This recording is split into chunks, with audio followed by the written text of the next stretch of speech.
So here I've laid some out, so just imagine the whole curve is done, and we've got this blunt end here. How do I make that into a nice smooth curve?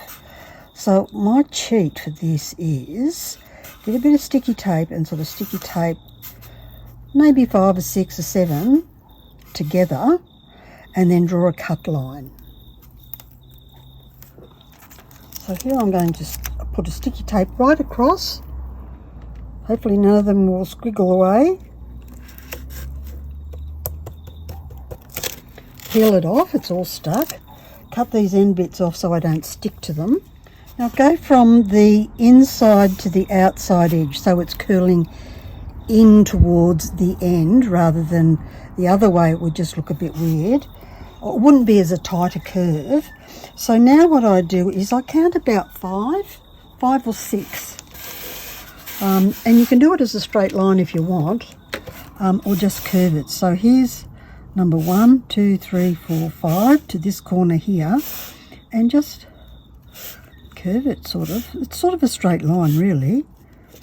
And then chop that off with your nippers. Don't pull it off, and leave the sticky tape on until the glue was set, unless you want to pull them off and stick them one at a time. So now I just cut these off, and if you've got the sticky tape there, sometimes they'll hold together and you'll just have a natural point you can use for something else. I've used it for grass. Come around, chop the other bit off, pull that away, turn it upside down and see how it's cut. So this one here was a bit of a curve, so I need to pointy that off a bit. Just little nips, and then we're done. Like, this is so easy. And then we pop that back down and we've got our beautiful curve. How much fun is that? Enjoy!